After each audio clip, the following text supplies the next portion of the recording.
علی رسولہ الکریم اما بعد بسم اللہ الرحمن الرحیم۔ آج سورہ زمر مکمل ہوئی اور سورہ مومن پوری تلاوت ہوئی اور سورہ حامیم سجدہ کی الحمدللہ 24 پارے ہو گئے۔ سورہ زمر میں اللہ تبارک و تعالیٰ فرماتے ہیں اللہ یتوفی الانفس حین موتها، جب تم لوگ سو جاتے ہو اس وقت تمہاری روح جسم سے نکل جاتی ہے۔ یہ جو ہم خواب دیکھتے ہیں یہ ہماری روح پھر رہی ہوتی ہے۔ فوت ہونے والوں سے کبھی ملاقات ہوتی ہے، یہ ان کی روحیں نہیں آتی، یہ زندوں کی روحیں وہاں جاتی ہیں۔ فرمایا کہ اسی دوران جس کی زندگی مکمل ہو گئی، اس کی موت کا ٹائم آ گیا، فَيُمْسِكُ الَّتِي قَضَىٰ عَلَيْهَا الْمَوْتِ، ہم اس کی روح کو وہاں ہی روک لیتے ہیں۔ چونکہ ایک گھڑی آگے پیچھے نہیں ہونا، اب ٹائم آ چکا ہے، بس روح کو وہاں ہی روک لی۔ وَيُرْسِلُ الْأُخْرَىٰ إِلَىٰ أَجَلٍ مُّسَمًّى، اور جس کی زندگی ابھی باقی ہے اس کی روح کو ہم واپس بھیجیں، وہ جسم میں واپس آ جاتی ہے۔ اسی لیے کسی کو جگایا جائے تو اس کے جگانے کا طریقہ یہ ہے کہ اسے ڈرا کر نہ جگایا جائے، اس کے پاؤں ہلائے جائیں، ہلکی سی آواز دی جائے۔ جسم کے ساتھ روح کا ایک کمزور سا تعلق ہوتا ہے، روح جسم میں ہوتی نہیں ہے مگر اللہ کا ایک نظام ہے، اس کا تعلق جسم کے ساتھ ہوتا ہے۔ یہ جو کہا جاتا ہے کہ روحیں آتی ہیں، فلاں کی روح ملی، فلاں کی روح ملی، یہ سب کہانی ہے۔ اللہ تبارک و تعالیٰ فرماتے ہیں جس کی موت کا ٹائم آ جائے تو ہم جاگنے کے لیے بھی واپس نہیں بھیجتے، روک لیتے۔ تو اگر واپس بھیجنی ہی ہے صدقہ خیرات کرنے کے لیے، ملاقات کے لیے اور کھانے چیک کرنے کے لیے، تو پھر تو اس غریب کی روح کو بھی بھیج دیں کہ چلیں تم جاؤ جلدی جلدی، ہم فرشتوں کو بھیجتے ہیں وہاں سے قبض کر کے لائیں گے۔ ایسا نہیں۔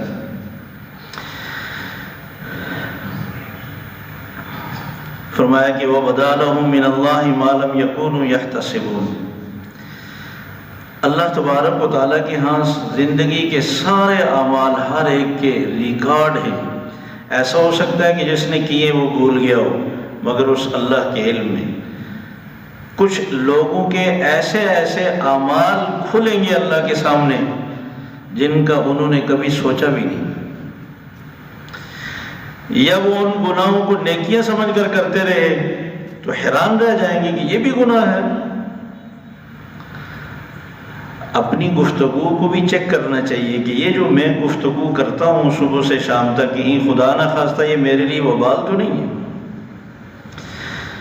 بہتان، الزام، تنقید، غیبت، چغل خوری، ان سارے گناہوں کا تعلق گفتگو سے۔ ہماری گفتگو میں یہ چیزیں اگر ہیں تو پھر ہماری گفتگو گناہوں سے بری ہوئی۔ ہمیں اپنی گفتگو کو صاف کرنا چاہیے، اس سے ہمارے گناہوں کا بوجھ ہلکا ہو۔ روزے اسی لیے رکھوائے جا رہے ہیں، خصوصاً اعتکاف میں آ کر تو کوئی گناہ نہ ہو۔ اگر زیادہ عبادت نہیں کر سکتے تو کوئی بات نہیں، لیکن کم از کم اس عبادت کے دوران کوئی ہم سے گناہ نہ ہو، یہی کامیابی۔ اللہ ہمیں عمل کی توفیق نصیب فرمائے۔ اللہ تبارک و تعالیٰ گناہگاروں کو امید دلانے کے لیے فرما رہے ہیں قُلْ يَا عِبَادِيَ الَّذِينَ أَسْرَفُوا عَلَىٰ أَنفُسِهِمْ لَا تَقْنَطُوا مِن رَحْمَةِ اللَّهِ، میرے حبیب آپ کہہ دیں میرے ان گناہگار بندوں سے جنہوں نے بہت گناہ کیے ہیں، وہ اپنے گناہوں کی وجہ سے اللہ کی رحمت سے مایوس نہ ہوں۔ إِنَّ اللَّهَ يَغْفِرُ الذُّنُوبَ جَمِيعًا، اللہ سارے گناہ معاف کر دے گا۔ إِنَّهُ هُوَ الْغَفُورُ الرَّحِيمُ، وہ ہے ہی معاف کرنے والا۔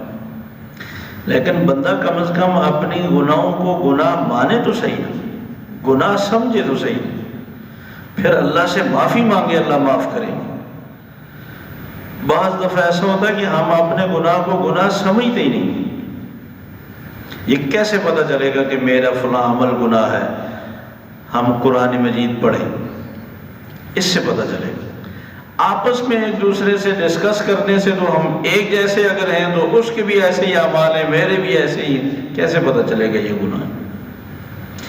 ہماری کسوٹی قرآن مجید ہے اور رسول اکرم صلی اللہ علیہ وسلم کی سیرت ہے، آپ کے فرامین ہیں، اس سے ہماری زندگی گناہوں سے صاف ہوگی۔ ہمیں پڑھنا چاہیے۔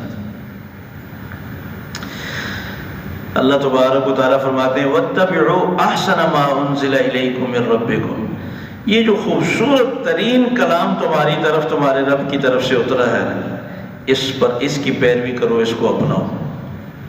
اس کی پیروی ہم کیسے کریں گے؟ جب ہم اس کو ترجمے سے نہیں پڑھیں گے، جب اس کو سمجھ کر نہیں پڑھیں گے۔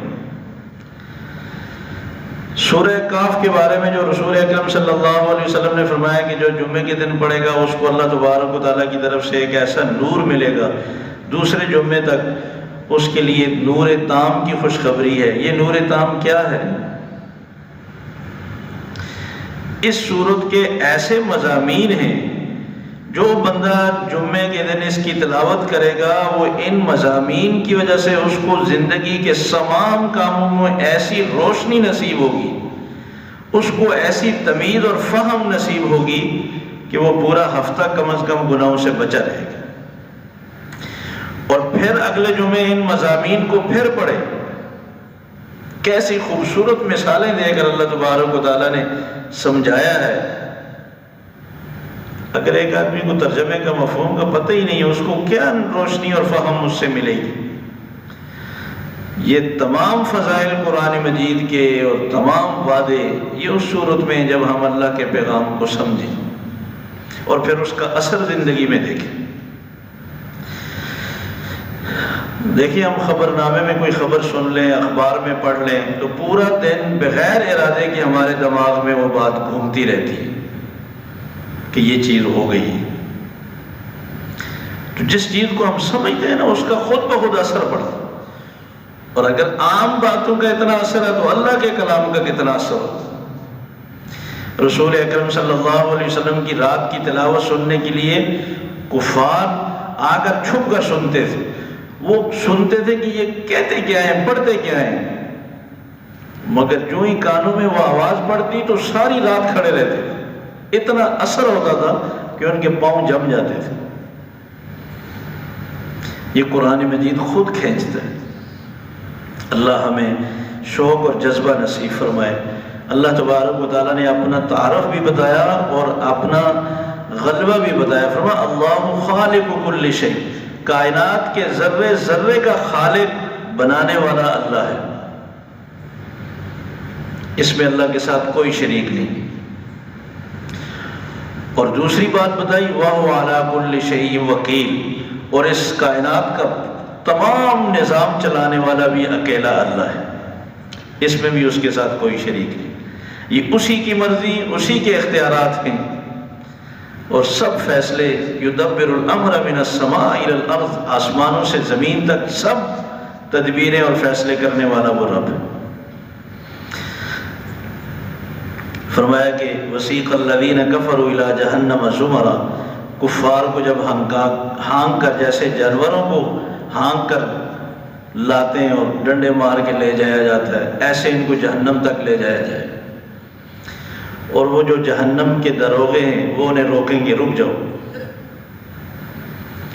وقال لهم خزنتها لم يأتكم رسل منكم يتلون عليكم آيات ربكم، تم اتنے پڑھے سمجھدار لگتے ہو، تمہیں قرآن مجید کے احکامات آیات پڑھ کر کسی نبی نے نہیں بتائی؟ اس جہنم کے عذاب کا اور اس کی سزاؤں کا تمہیں کسی نے نہیں بتایا؟ تو وہ گفتگو سننے کے بعد کہیں گے قالوا بلا، کیوں نہیں بتایا تو تھا ہمیں، کیوں نہیں عمل کیا؟ کوئی عذر نہیں۔ کیا وجہ ہوئی؟ ولیکن حقت کلمۃ العذاب علی الکافرین، بس وہ اللہ تبارک و تعالیٰ کی یہ بات سچی ہو گئی جو اللہ نے شیطان کو جنت سے نکالتے وقت کہا تھا لَأَمْلَأَنَّ جَهَنَّمَ مِنْكَ وَمِمَّنْ تَبِعَكَ مِنْهُمْ أَجْمَعِينَ، کہ میں تمہیں بھی اور جو تمہاری بات مانے گا اس کو بھی جہنم میں ڈالوں۔ بس یہی بدبختی ہمارے اوپر غالب آ گئی۔ ایک طرف اللہ کا نبی تھا، دوسری طرف شیطان تھا، ہم نے شیطان کی تو مانی اور اللہ کے سچے نبی کی سچی بات ہم نے نہ مانی۔ قیل ادخلوا ابواب جہنم خالدین فیہا، بس پھر حکم ہوگا کہ ان کو پیشانی کے بالوں سے اور ٹخنوں سے پکڑو اور پھینکتے جاؤ جہنم میں، کوئی عذر نہیں ہے۔ سورہ الرحمن میں اللہ تبارک و تعالیٰ نے فرمایا فَيَوْمَئِذٍ لَا يُسْأَلُ عَنْ ذَنبِهِ إِنسٌ وَلَا جَانٌ، ایسے لوگوں کے اعمال کو تولا بھی نہیں جائے گا۔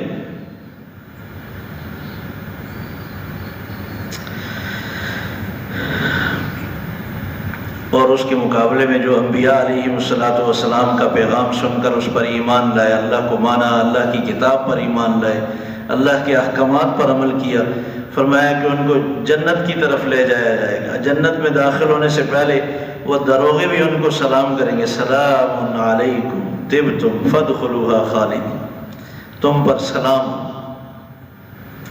یہ وہ لوگ ہوں گے جنہوں نے زندگی میں محنت اور مشقت کر کے اپنے رب کو راضی کیا ہے، اب جہاں جا رہے ہیں فرشتے بھی ان کو سلام کر لیں، پاک ہو جاؤ، خوش ہو جاؤ، ہمیشہ کے لیے جاؤ جنت میں، کوئی پابندی نہیں، کوئی پریشانی نہیں، کوئی اب تمہارے لیے مشقت نہیں۔ یہ جب جنت میں داخل ہوں گے تو بے ساختہ ان کی زبان سے نکلے گا وَقَالُوا الْحَمْدُ لِلَّهِ الَّذِي صَدَقَنَا وَعْدَهُ، تمام تعریفیں اس اللہ کی جس نے ہمارے ساتھ وعدہ جو کیا تھا اس کو سچ کر دیا۔ وَأَوْرَثَنَا الْأَرْضَ نَتَبَوَّأُ مِنَ الْجَنَّةِ حَيْثُ نَشَاءُ فَنِعْمَ أَجْرُ الْعَامِلِينَ، ہمیں اس رب نے اختیار دے دیا کہ ہم جہاں چاہیں اپنا ٹھکانہ جنت میں بنا لیں۔ اللہ فرماتے ہیں عمل کرنے والوں کا اجر اور ان کی مزدوری کیا ہی خوبصورت ہے، اللہ ہمیں نصیب فرمائے۔ سورہ مومن میں اللہ تبارک و تعالیٰ نے فرمایا کہ الذین یحملون العرش، جو فرشتے اللہ کا عرش اٹھانے والے ہیں، ویسے تو عام 4 فرشتوں نے اللہ کا عرش اٹھایا ہو، لیکن قیامت کے دن یہ 8 فرشتے ہوں گے جو عرش کو اٹھانے والے ہوں۔ وہ فرشتے جو اللہ کا عرش اٹھائے ہوئے ہیں وہ بھی اللہ کی ہر وقت تسبیح، اللہ کی تعریف میں مصروف ہوتے ہیں، اور ساتھ اللہ تبارک و تعالیٰ فرماتے ہیں وَيَسْتَغْفِرُونَ لِلَّذِينَ آمَنُوا، ایمان والوں کے لیے بھی اللہ تبارک و تعالیٰ سے دعائیں مانگتے ہیں۔ رَبَّنَا وَسِعْتَ كُلَّ شَيْءٍ رَحْمَةً وَعِلْمًا فَاغْفِرْ لِلَّذِينَ تَابُوا وَاتَّبَعُوا سَبِيلَكَ وَقِهِمْ عَذَابَ الْجَحِيمِ، اے اللہ یہ جن لوگوں نے توبہ کی ہے تو ان کی توبہ قبول کر لیں۔ وہ فرشتے دعائیں مانگ رہے ہیں، اس سے آپ اندازہ لگا لیں توبہ کرنے والوں سے اللہ کو کتنا پیار ہو جاتا ہے۔ اللہ ان کی توبہ قبول کرتے ہی ہیں، ان فرشتوں کو بھی اللہ تبارک و تعالیٰ لگا دیتے ہیں کہ تم بھی ان کے لیے دعائیں مانگو۔ کتنا خوش نصیب ہے وہ بندہ۔ اور اس کے ساتھ ساتھ فرمایا کہ ربنا وادخلهم جنات عدن التي وعدتهم، یا اللہ جس جنت کا آپ نے ان سے وعدہ کیا ہے آپ اس میں ان کو داخل کریں۔ ومن صلح من آبائهم وازواجهم وذرياتهم، یا اللہ ان کے جو باپ دادا مسلمان ہیں اس کی برکت سے ان کو بھی جنت میں داخل کریں۔ یا اللہ اس کی جو بیوی ہے اس کو بھی جنت میں داخل کریں۔ یا اللہ اس کی جو اولاد ہے اس کو بھی جنت میں داخل کریں۔ کیوں؟ اس نے اپنے رب کو راضی کر لیا ہے، توبہ کر لیا ہے، یہ سیدھے راستے پر چلنے کا فیصلہ کر لیا ہے۔ اب اس کی آنکھیں تب ٹھنڈی ہوں گی جب اس کے ماں باپ بھی اس کے ساتھ جنت میں ہوں گی، اس کی اولاد بھی اس کے ساتھ جنت میں ہو، اس کی بیوی بھی اس کے ساتھ جنت میں ہو۔ اور اگر جنت میں چلے گئے، دوسری جگہ سورہ طور میں فرمایا کہ اولاد بہت نیچے ہے اس کی نیکیاں کم ہیں، یا ماں باپ نیچے ہیں ان کی نیکیاں کم ہیں، اس کے تو درجات بہت ہیں۔ تو اللہ تبارک و تعالیٰ فرماتے ہیں ہم ان کو بھی اٹھا کر اس کے اوپر ساتھ لے جائیں گے تاکہ یہ خوش رہے۔ سبحان اللہ۔ یہ جو جس کو امریکہ کا کارڈ مل جائے، پاسپورٹ مل جائے، تو وہ کیسے رعایت دیتے ہیں کہ آپ اپنے خاندان، ماں باپ کو، اولاد کو بلا لیں۔ یہ کیا رعایت ہے؟ اصل رعایت تو وہ ہے جو اللہ تبارک و تعالیٰ ہمیشہ کے لیے ساری نعمتیں، اور جس کو جنت میں داخل کریں گے اللہ کے ساتھ، اللہ کا اس کے ساتھ وعدہ ہے ما تشتہی انفسکم وَلَكُمْ فِيهَا مَا تَدَّعُونَ، اپنے اعمال کی وجہ سے یا سفارش پہ داخل ہوا ہے، لیکن اب اس کے ساتھ یہ وعدہ ہے جو جی میں آئے گا میں پورا کروں گا، جو کہو گے میں پورا کروں گا۔ نُزُلًا مِّن غَفُورٍ رَحِيمٍ، یہ سب اللہ کے مہمان ہیں، اللہ ہمیں نصیب فرمائے۔ فرمایا اولم یسیروا فی الارض فینظروا کیف کان عاقبۃ الذین کانوا من قبلہم، چل پھر کر دنیا میں ان قوموں کا انجام کیوں نہیں دیکھتے جنہوں نے اللہ کو ناراض کیا، اللہ کے پیغام کو ٹھکرا دیا، جھٹلا دیا۔ کانوا ہم اشد منہم قوۃ وآثارا فی الارض، وہ قوت کے اعتبار سے، طاقت کے اعتبار سے اور دنیا کے وسائل اور تعمیرات کے اعتبار سے تم سے بہت آگے تھے۔ فَأَخَذَهُمُ اللَّهُ بِذُنُوبِهِمْ، ان کو کیوں ہلاک کیا، کیوں ان کو اللہ تبارک و تعالیٰ نے تباہ کیا؟ کوئی ٹیکنالوجی میں پیچھے رہ گئے تھے یا ان کے پاس تعلیم کم تھی؟ نہیں، گناہوں کی وجہ سے۔ یہ ہمیں اس لیے بتایا کہ تم گناہوں سے باز رہو۔ وَمَا لَهُم مِّنَ اللَّهِ مِن وَاقٍ، اور جب اللہ کا عذاب آیا تو پھر انہیں کوئی نہیں بچا سکا اللہ کے عذاب سے۔ وہ جن کو مشکل حالات کے لیے پکارا کرتے تھے کہ مشکل میں کام آئیں گے، اللہ کے عذاب سے بچائیں گے، وہ بھی نہیں بچا سکے۔ آگے اللہ تبارک و تعالیٰ نے فرعون کا ذکر کیا کہ فرعون نے اپنی قوم سے خطاب کیا، وَقَالَ فِرْعَوْنُ ذَرُونِي أَقْتُلْ مُوسَىٰ وَلْيَدْعُ رَبَّهُ، لوگوں سے کہنے لگا اگر تم مجھے اجازت دو تو میں موسیٰ کے فتنے کو ختم کرنا چاہتا ہوں۔ وَلْيَدْعُ رَبَّهُ، وہ جس رب سے مدد مانگنا چاہتا ہے مانگ لے، میں دیکھتا ہوں اسے کون بچاتا ہے مجھ سے۔ اچھا جرم کیا ہے؟ فرعون نے دو جرم بتائے موسیٰ علیہ السلام کی۔ انی اخاف ان یبدل دینکم، اس بندے سے مجھے خوف ہے کہ یہ تمہارا دین خراب کرے گا۔ یہ کون کہہ رہا ہے؟ فرعون کہہ رہا ہے۔ کون دین خراب کرے گا؟ موسیٰ علیہ السلام۔ فرعون نے بڑا اچھا دین سکھا رکھا تھا قوم کو کہ اس کو خطرہ لاحق ہوا کہ اب یہ موسیٰ علیہ السلام تمہارا دین خراب کرے گا۔ او ان یظہر فی الارض الفساد، اور دوسرا یہ ہمارے ملک کا امن برباد کرے گا، اس لیے اب یہ زندہ چھوڑنے کے قابل نہیں، اس کو قتل کر۔ سبحان اللہ، انبیاء کا طریقہ دیکھیں۔ انی عذت بربی وربکم من کل متکبر جبار۔ موسیٰ علیہ السلام کو پتہ چلا کہ فرعون نے تو اعلان کر دیا کہ اب میں اس کو قتل کروں گا اور میں دیکھتا ہوں کہ اس کو کون بچاتا ہے۔ موسیٰ علیہ السلام نے کہا میں اپنے اور تم سب کے رب کی حفاظت میں آنا چاہتا ہوں، یا اللہ میری حفاظت فرما دے، مجھے اگر رب کی حفاظت ہوئی تو فرعون میرا کچھ نہیں بگاڑ سکتا۔ فرعون ہی کا ایک رشتہ دار اٹھ کھڑا ہوا، اس نے کہا وقال رجل مؤمن اتقتلون رجلا ان یقول ربی اللہ، وہ تم ایک ایسے بندے کو قتل کرنا چاہتے ہو جو کہتا ہے میرا رب اللہ ہے؟ اگر یہ سچ کہتا ہے تو تم کبھی بھی اس کو قتل نہیں کر سکتے۔ لیکن یاد رکھو، جس طرح پہلی قوموں پر عذاب آیا کہ مجھے یہ ڈر ہے کہ کہیں تمہیں بھی قوم سمیت کی اللہ تبارک و تعالیٰ تباہ نہ کر دے۔ وَإِن يَكُ كَاذِبًا فَعَلَيْهِ كَذِبُهُ، اور اگر خدا نہ خواستہ یہ جھوٹ بول رہے ہیں، یہ اللہ کا نبی نہیں ہے، چھوڑ دو، جھوٹا خود ختم ہو جاتا۔ جھوٹے کو قتل کرنے کی ضرورت نہیں، مارنے کی ضرورت نہیں، جھوٹا خود ختم ہو جاتا۔ یہ جھوٹ کا نقصان ہے۔ میں ایک جگہ پڑھ رہا تھا کہ جھوٹ کی رفتار بہت تیز ہوتی ہے مگر منزل پہ ہمیشہ سچ ہی پہنچتا ہے۔ جتنا بھی انبیاء کے خلاف پروپیگنڈا کیا حکومتوں نے، بادشاہوں نے، لیکن اللہ تبارک و تعالیٰ نے انبیاء علیہ السلام ہی کو کامیاب کیا، اور کامیابی کے نقشوں میں رکھ کر بادشاہوں کو کیسا ذلیل کیا، رسوا کیا اور تباہ کر دیا۔ نمرود کو دیکھیں، فرعون کو دیکھیں، حامان کو دیکھیں، قارون کو دیکھیں، اور دیکھیں بڑے بڑے بادشاہ، کتنی طاقت، حکومت، دولت، ساری چیزیں ہونے کے باوجود بے سر و سامانی کی حالت میں۔ رسول اکرم صلی اللہ علیہ وسلم کو دیکھیں، لیکن کیسے اللہ تبارک و تعالیٰ نے غالب کیا اور دنیا میں آپ کے اس پروگرام کو کیسے غالب کیا، اور آپ کا جو مشن ہے وہ یہ کہ ساری دنیا میں دین کو، اسلام کو غالب کرنے کے لیے آپ کو بھیجا ہے، اور اس اسلام کو اللہ کیسے غالب کرتے جا رہے ہیں۔ اللہ اس غلبے کے لیے ہماری صلاحیتوں کو، ہماری دعاؤں کو قبول فرمائے۔ فرعون کو جب غرق کیا قوم سمیت تو اللہ تبارک و تعالیٰ نے فرمایا النار یعرضون علیہا غدوا وعشیا، صبح و شام انہیں آگ کا عذاب دیا جاتا ہے۔ حالانکہ فرعون اور اس کی قوم کو قبروں میں دفن نہیں کیا، وہ تو سمندر میں غرق ہوئے۔ سمندر میں آگ کا عذاب کہاں سے ہو رہا ہے؟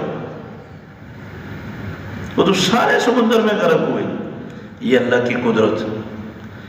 اللہ تبارک و تعالیٰ ضروری نہیں کہ کوئی قبر میں دفن ہوگا تو اس کو عذاب قبر ہوگا، جہاں بھی ہو اللہ تبارک و تعالیٰ اس کو عذاب قبر دینا چاہیں تو وہاں بھی عذاب قبر ہو سکتا ہے۔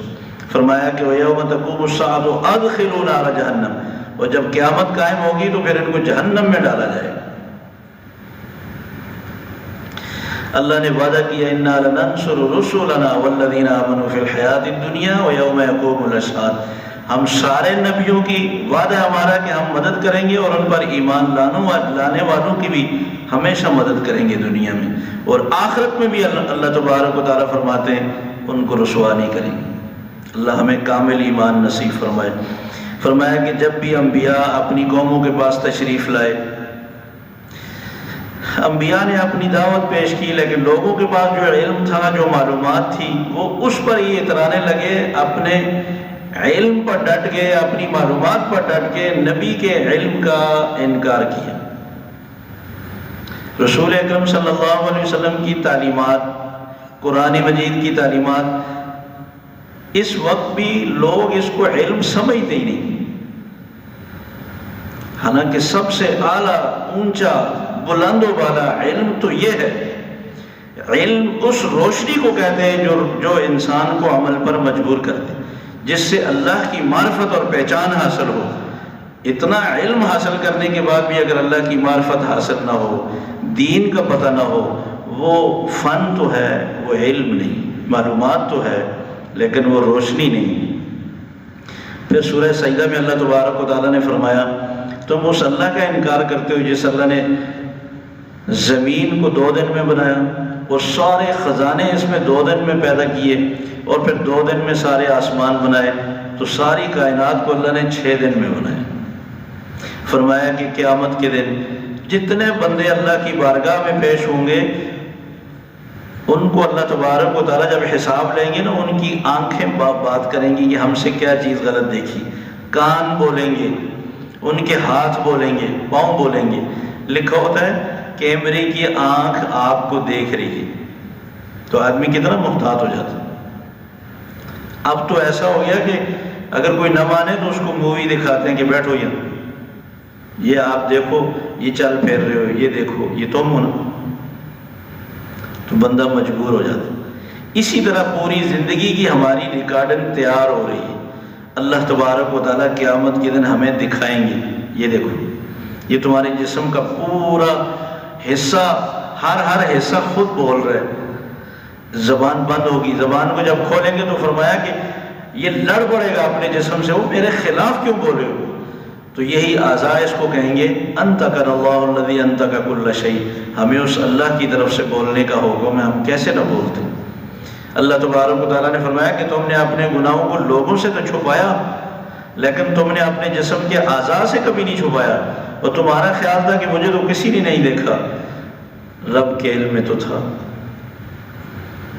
پھر آخر میں اللہ تبارک و تعالیٰ نے ان لوگوں کا ذکر فرمایا ان الذین یلحدون فی آیاتنا، جو ہماری آیات کا مفہوم اور ترجمہ قرآن و سنت کے خلاف کر کے الحاد کرتے ہیں، مسلمانوں میں دین میں غلط فہمیاں پیدا کرتے ہیں، دین کو مسخ کرنے کی کوشش کرتے ہیں، نئے سے نئے مسائل پیدا کرتے ہیں، اس کو الحاد کہتے ہیں۔